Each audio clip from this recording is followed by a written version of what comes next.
Welcome everyone to our next session, Aquatic Education Opportunities with Easton Copley. He'll be telling us about the Backyard Bass and Loner Pole program. So take it away, Easton. All right, thanks for having me. My name's Easton Copley. I work for Kentucky Department of Fish and Wildlife.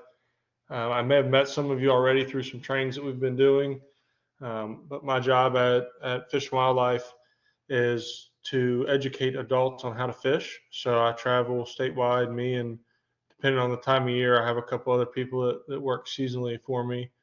But we travel statewide, and the main goal for us is to educate people on how to fish.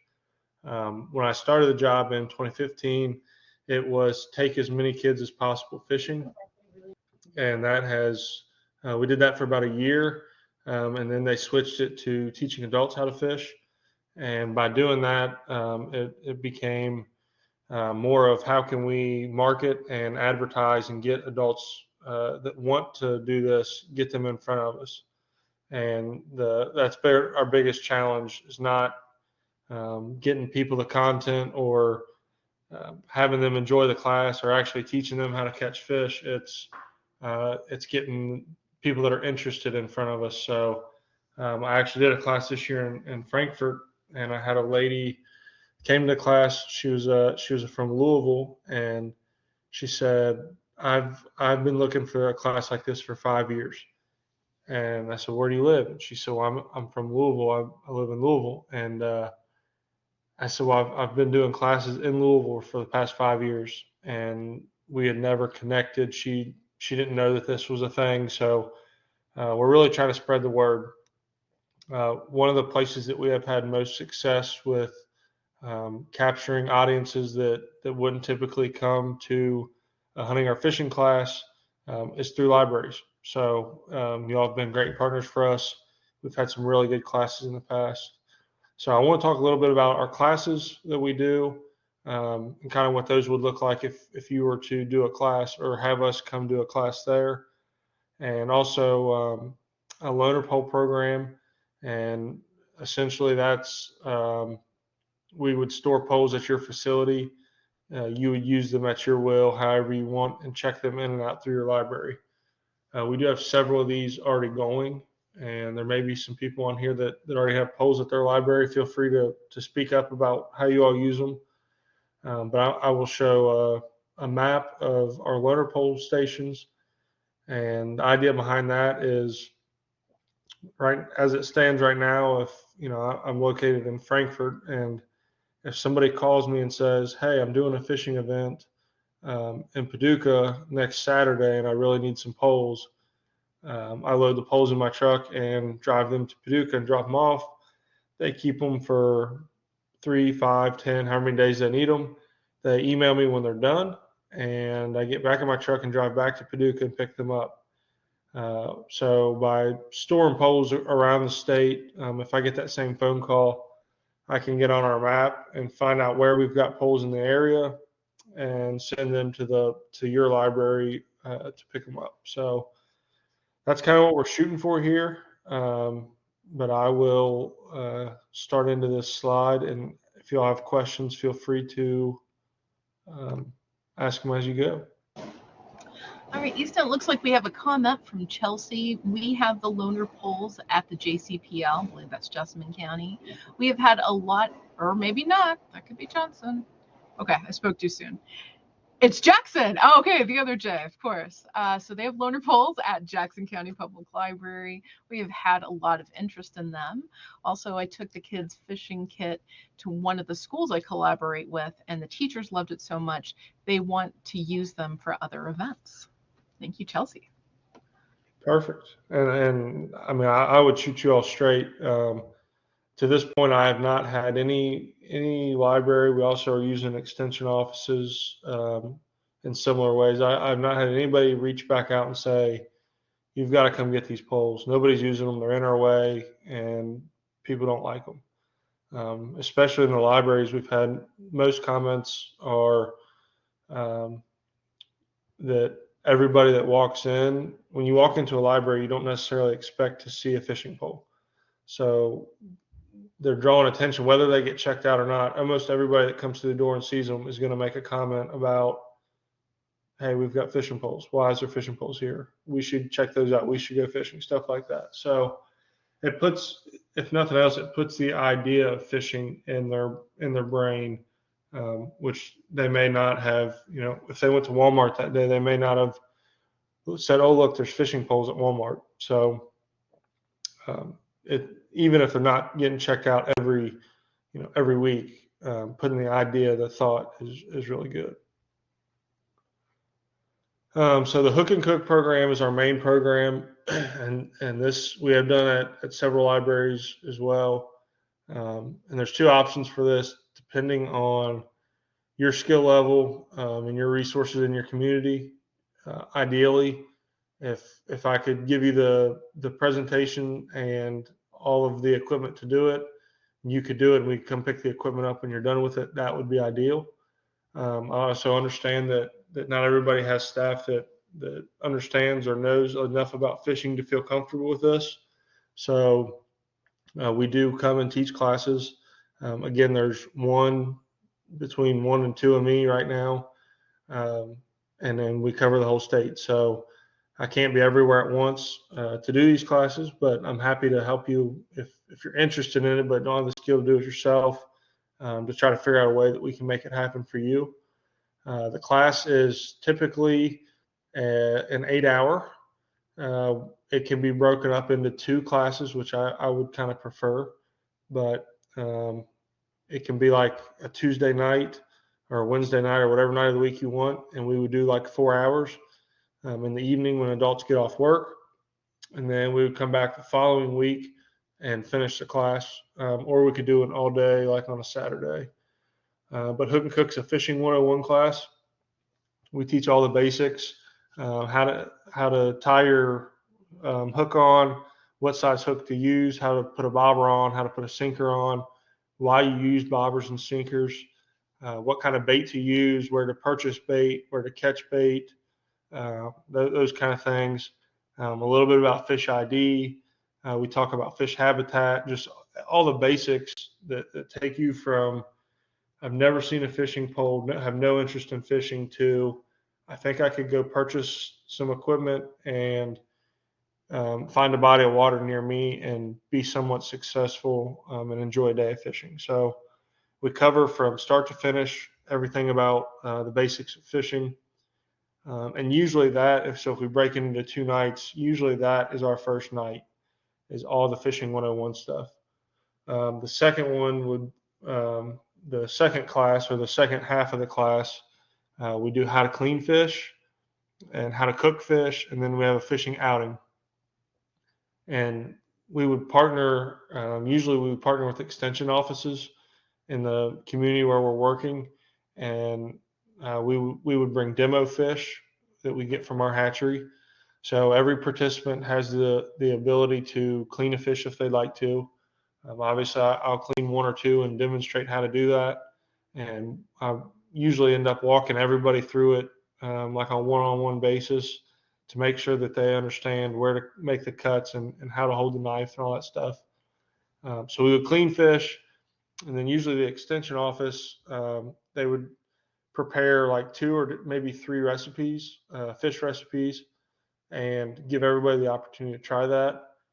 I've also worked with extension offices or libraries or whatever partnership I've made there, and they will actually cater fish. So they'll have a caterer bring in whatever meal. So that way they're not doing all the cooking. So we definitely want to have some sort of fish that we can eat there. And then a little bit about how we prepped for the cooking and like how to store it in the freezer, stuff like that, and best ways to store it long term is some of the kind of things that we would cover with the cooking portion. And then the last part is just a fishing outing, and we would go to a local body of water, and everybody would have the opportunity to use the skills that they've just learned and actually go fishing. So these classes are, again, typically an 8 hour. We do set them up for folks that are 16 and older. Every class we get emails or phone calls that say, hey, my son or daughter is very interested in fishing, but they're 12 years old or 8 years old. Is there any way that they could come? We always allow you to bring a child with you. The only thing we can't have is just having people drop off a child that's under 16. Two reasons for that. One, the content can be a little much to keep them focused, and also throughout the class we're using hooks and pliers with cutting edges and knives for the cleaning portion. So we really need people that adults to help supervise the children that they bring.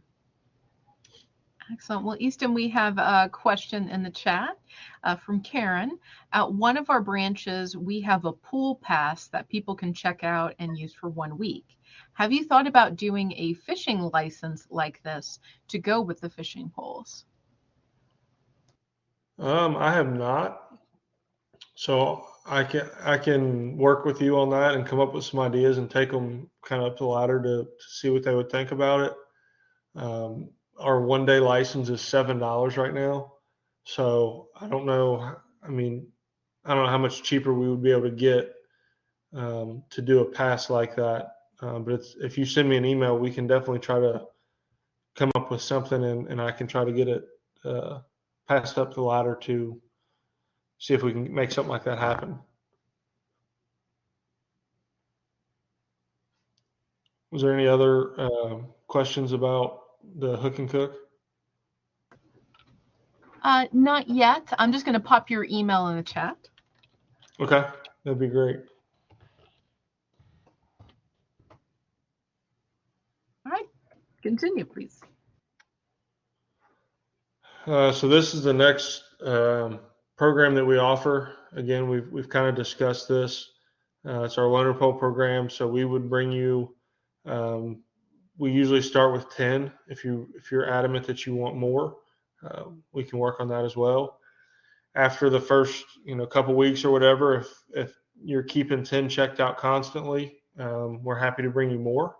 We definitely don't want to. We definitely don't want to have a situation where people come to check out poles and you don't have any available. So we usually start with 10 rods and reels. They look like the ones pictured here. Very simple to use. We've got some instructional videos that we've created on how to maintain them so that there's not a huge learning curve on that. And you would check them out and check them in. Most libraries that we have poles at, they put a code on them and they just scan them in and out like they would a book in their system. So that's definitely an option. They're kind of at that point, they're kind of your all's poles to use what you want, use how you want.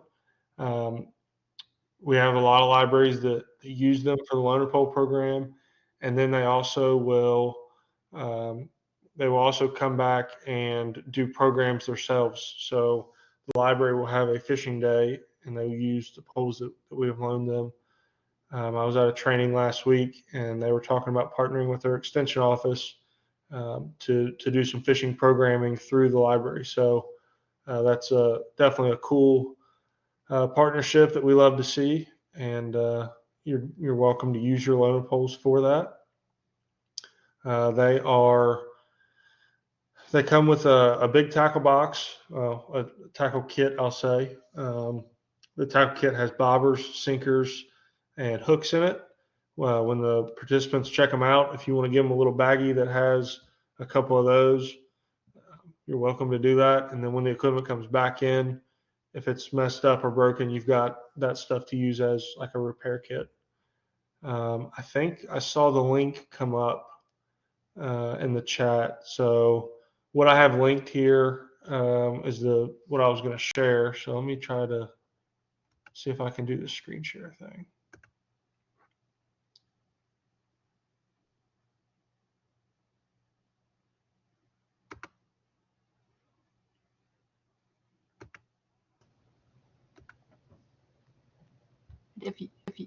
Oh, you got it. Great, it's starting. Look at that. We're good. All right, so here's a current map of the locations that we have equipment right now. Again, some of these are extension offices, some of them are libraries. And you can see definitely this area right here needs some equipment in it. We have not gotten around to poking around and trying to place that, but Lexington's a huge area, huge population. We need to get some poles there. But we also have some equipment with state parks. That was kind of an old, when I first started, that was kind of a big push. And then as time went on, we got away from it. So we have revived it. And we're in the process of updating. I think there's 30 something state parks that have equipment right now. So this map is going to pretty much double as soon as I can get those, that spreadsheet completed and get those updated. But not only is this for my eyes, this information is on our website, and I can use it to send somebody your way to pick up some equipment or give somebody an idea of where they may be able to borrow some a pole at. But also for people that are on our website messing around and see this, it may bring some more traffic to your library. Somebody that typically wouldn't come into the library, if they see that they have an option to get a fishing pole there, maybe it would. So it's kind of a dual purpose map. Now, if you click on one of the dots, it shows up on the left side here. It's got the location, the address, the contact name, the email for that person, phone number for the library, the website for the library. And if you click on that, it just takes you to the hours that you are open, that the library will be open. It's got the number of equipment and a pretty generic description of what they have available. And then the latitude and longitude if somebody would look for that for an address. So just some basic information and a map that shows kind of where we have equipment, where we need equipment. Again, Lexington, we've got to fill that. This stretch through here is pretty open, and then Western Kentucky is pretty bare. So we've got some work to do, but that's where we're sitting right now. Well, Easton, I'll see we can send some contact emails out. One of my former coworkers at KDLA is now the director at Round County Public Library, where I'm from. And so I'm just going to bully him into doing this because he should do it. They're right near Cave Run Lake. Let me look. I believe I have an email as of this morning to send some equipment there. Oh, from Tim Gamp, the director? It was not from him. Sorry. Yes, Round County Public Library.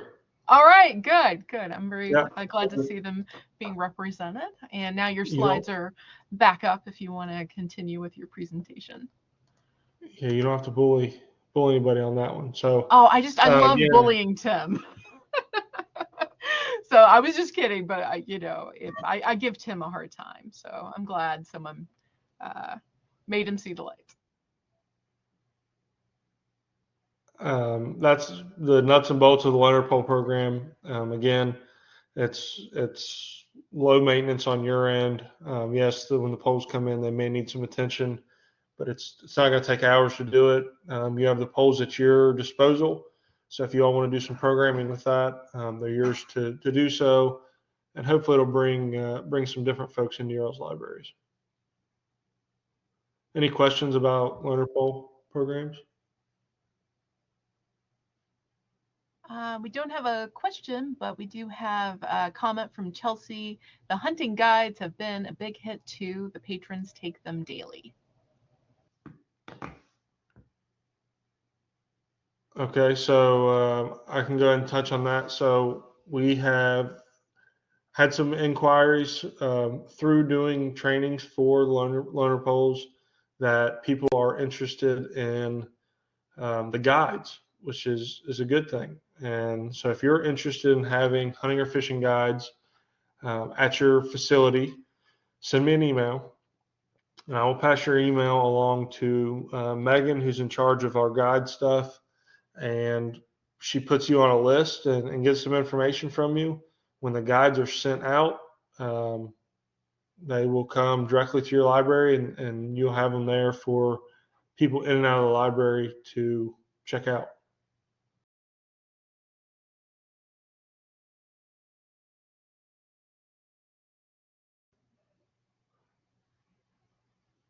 So any other questions or comments about loaner poles or guides? All right, so now I do want to talk about Backyard Bass. Backyard Bass is the kit that we mentioned earlier. I think it came through in a comment. This kit is pretty cool. It's very simple. I think the thing I like about it the most is you don't have to have water to play with it, and you're guaranteed to catch a fish if you try long enough with this game. So there are plastic fish and a plastic casting plug. You can see them pictured down here. What the kit looks like on that end. You can purchase these, or you can send me an email and tell me you want to borrow it for a week, and I will have it dropped off, or I'll drop it off myself. But the kit comes with, I think there's 25 of these plastic fish. There's no hooks, so you don't have to worry as much about safety or getting kids hooked, anything like that. It can be played indoors. The best place to play this is actually in a gymnasium. So if you have access to a school or a church close by that would let you borrow the gymnasium, that would be the best place to play it. Second best place would be on like a blacktop or concrete parking lot. It can be played in the grass, but the grass does affect how the weight comes through. It makes it a little difficult, but it can be done on grass.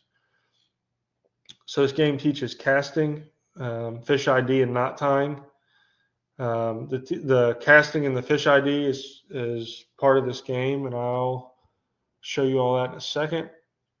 Inside the kit, it also comes with 2 large hooks and some rope.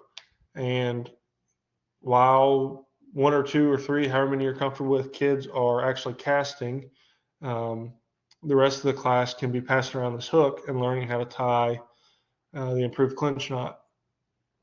So can you all see me if I turn my video on? Yes, we'll be able to see you. If you want, Got me there? yeah, so would you like me to stop the screen share on your slide so that you're the main, that your video is the main presentation right now? Yes, and I'm Okay, just going to show you what these kits look like. there we go. You're up. Okay, so bear with me on this, showing you through this camera, but this is the little fish that comes in the kit. Again, there's like 25 of these. If you purchase the kit, it will not have this, but the kit that we have, if you flip it over, has a picture of a fish. Bonus points if you can ID this one. Wait for that one to come through in the comments if you know. But here's a different one that's got a different fish on it. And this one. Okay. Somebody guessed bass on the first one? The first one is very close to a bluegill. You know, look a little closer, like right there. Very similar to a bluegill.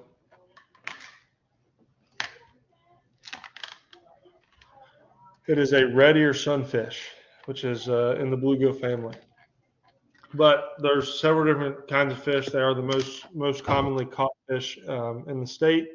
So the way I usually play the game, I'll put the fish out, put the kids in 2 teams, and one at a time. Well, 1 kid from each team at a time. So 2 at a time, they will cast and try to catch the fish. If they catch the fish, then they have to look at the back and ID it. If they ID it correctly, they get to keep the fish. If they don't ID it correctly, they have to release the fish back into the pond. So we'll play till there's no more fish or till time's up or whatever, and whatever team has the most fish wins. So that's typically how I play when I use the game. We loan these kits out to all kinds of people. This one was actually handed out to a math teacher, and so she put on the back. You can put all kinds of, you could put trivia questions, you could put math problems, you could put all kinds of stuff on there. And when the kid catches it, if they can answer the question or do the task, again, they get to keep the fish. There is some really cool conservation lessons that you can use with this. One that I sometimes do, I will let the kids keep every fish that they catch. And as you get towards the end of the class, there's only 2 or 3 fish out there, and it becomes a little tougher to catch one. So I'll stop the game when the kids start to get frustrated because there's only 1 or 2 fish, and maybe they're not turned exactly right, so they can't hook them. And then I'll tell them, well, if the people that went before you practiced good conservation and didn't keep every fish that they caught, then there'd be more in the pond for everybody else to catch. So plenty of cool ideas you can do with that game. You can put your own stuff on them and excuse me, teach your own lessons through these. But while they're playing this game, it's really good practice to cast. Show you here how they hook up.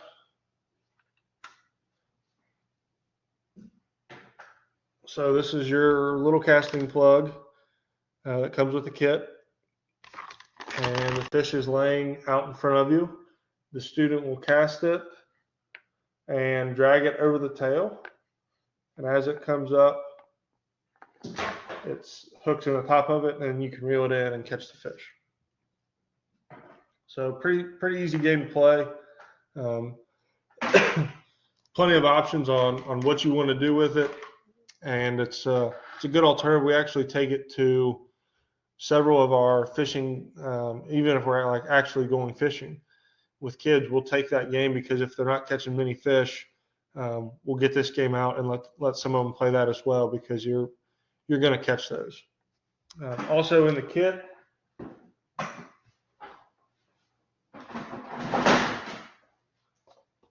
you can see here, this is the big hook that we use to teach how to tie a knot. There's 1 or 2 of these in each kit, and then there's 2 posters. Some of you may have seen something similar to this. This is our Fish ID poster, and these posters actually have the fish that we use in the game. They're on here, but they're blacked out so that you can't cheat and see what the name is. But if the students are not very familiar with fishing, it gives them kind of a word bank, so it helps them be able to ID the fish.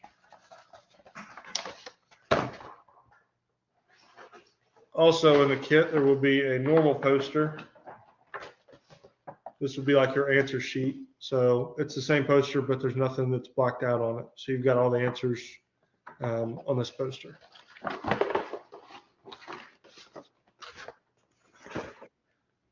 And I think, also on the kit, I don't know how well you all can see this, but this is just a piece of paper that's taped to the top of it, and it's got QR codes on it, and it shows how to set up the game. So it's just a video of me setting it up so that the kids can play it.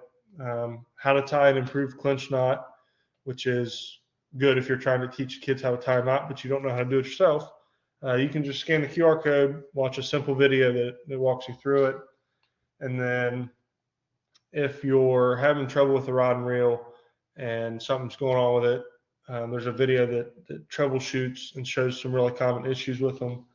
And then a survey link to let us know what you thought about the kit. So any questions about the backyard bass kits? Well, we haven't had any questions yet. I did put in some links to some materials on the website. I am fascinated now that I'm digging into all the things that you guys have, because I have no idea how to identify a fish. So I like that book you guys have posted. Oh, let me bring your slides back up again. Just a sec.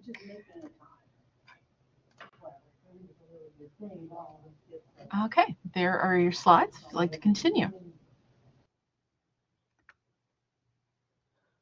So probably the most common thing that I get with this is I don't know how to fish, but I really want to do some of these programs.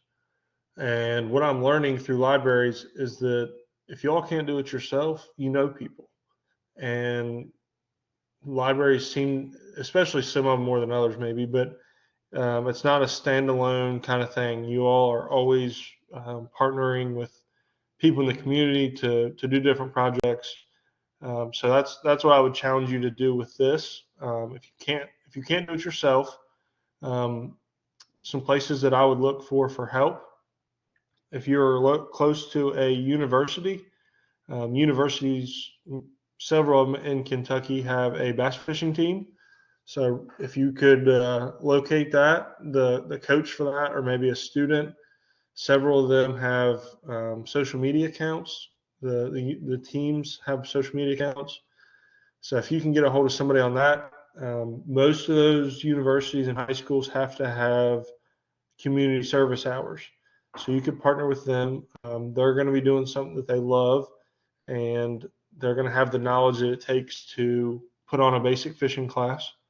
So university fishing teams, also high school fishing teams are very, very popular. Um, so there's, if you don't have a university close, there's a good chance that your high school has a bass fishing team. Again, I would reach out to one of the coaches and kind of explain what you're doing and try to recruit some help that way. Um, I am also happy to try to connect you to some people in your area that are involved in one of these two programs. Local fishing clubs, if you're around a decent sized body of water, there is certainly a bass fishing club that uses that lake. So trying to get in touch with somebody that is a participant in that. Again, if you're close to a university, all the Greek life, they've got community service hours as well. It would make a really good project for them to put together a fishing day for the local kids or adults. Scout groups, we work with scout groups pretty often, and they're usually good to us. And again, extension offices have been a huge help for us. So if you're not familiar with your local extension office, they do some really cool things that you all can partner on to get a bunch of people involved. And lastly, just my contact information. Again, email is my easiest form of communication. With deer season coming up, I'm going to be out of the office quite a bit, and then my first child is due to be born middle of December. So from roughly November 10th until middle of January or so, I'm going to be kind of hit or miss. But email, if I work at all during those periods, email is my first thing I check, first way to get a hold of me. So happy to either bring you equipment or try to help you set up an event. If I can't do it, I'm happy to pass your information on to somebody that's not on vacation at the time. Well, Easton, thank you very much, and congratulations on your upcoming first child. Hopefully, will be a future librarian or future Fish and Wildlife employee who can carry on this interest. So your email is in the chat. We haven't had any questions thus far, or recently, but Nicole did make a comment.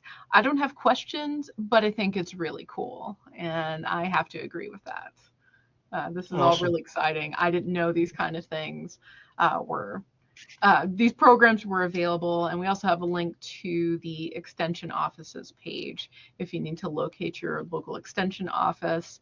Those folks are awesome. I think we've had other presentations or webinars with the extension office, and those are great folks. They do so many cool things.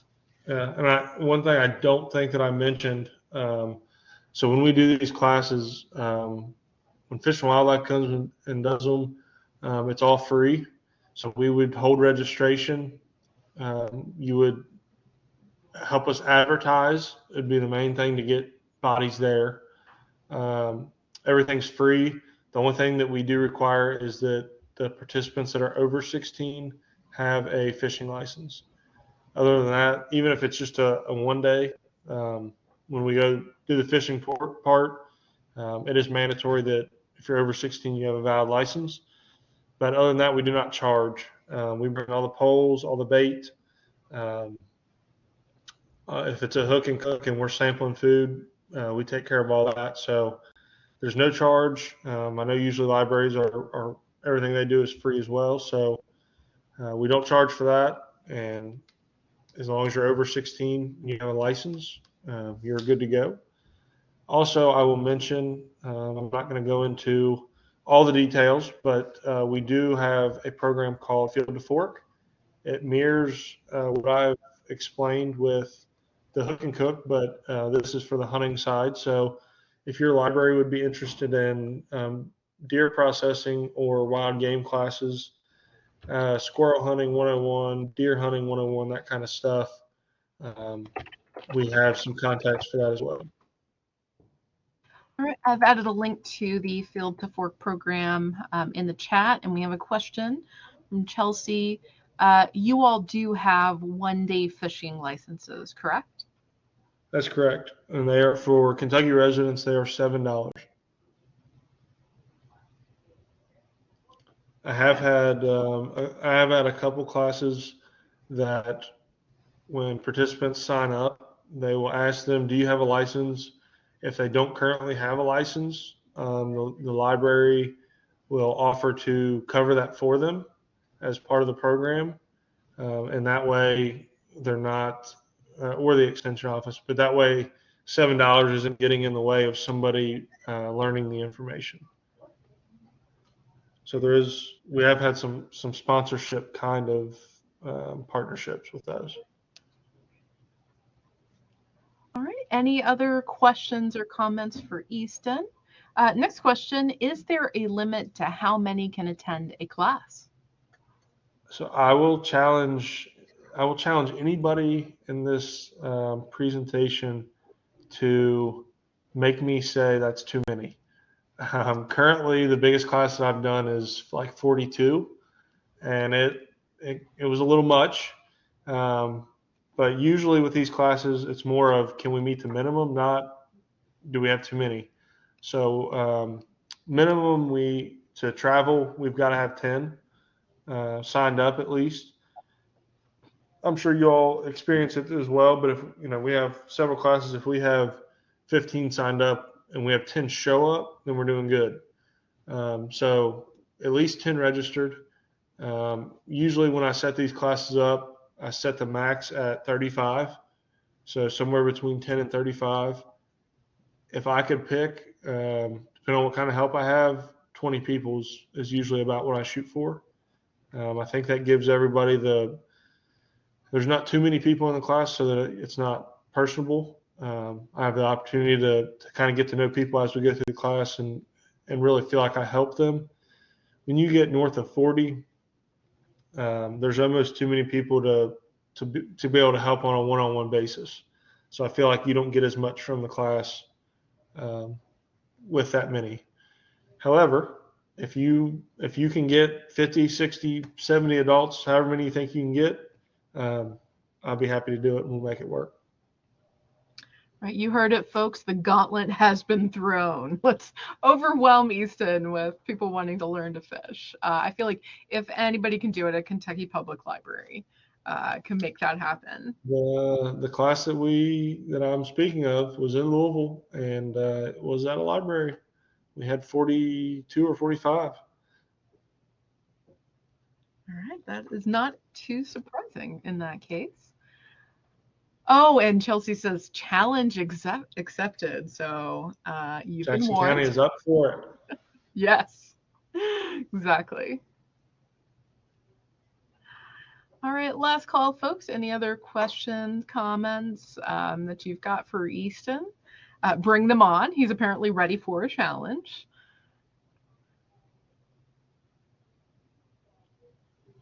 But we do want to thank you for, making the time to give this presentation today. This has been wonderful. Before we go, I do want to have a little shout out to the Institute of Museum and Library Services, which provides federal funding to KDLA, which supports continuing education activities such as the kayak conference and also some staff salaries. We at KDLA like being employed, so thank you IMLS for that support. Right, we'll go ahead and stop the record. Oh, okay.